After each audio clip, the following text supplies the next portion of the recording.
İyi günler arkadaşlar. Kanalımıza hoş geldiniz. Bugün yine sizler için yepyeni videolarla karşınızdayım.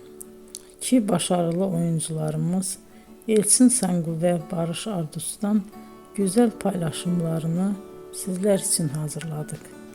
Elçin Sangu, Sevdim Alabora, Yalancı ve Mumları, Kiralık Aşk, İyi Günde Kötü Günde bu dizilerde rol almış ve herkes tarafından çok beğenilmiştir. Biz de Elçin Sangu ve Barış Ardus'tan en güzel sempatik fotolarını sizler için hazırladık. Bu karelerin devamını istiyorsanızsa emeğe saygı olarak kanalımıza abone olup yorum yazmayı unutmayın arkadaşlar. Teşekkür ederim.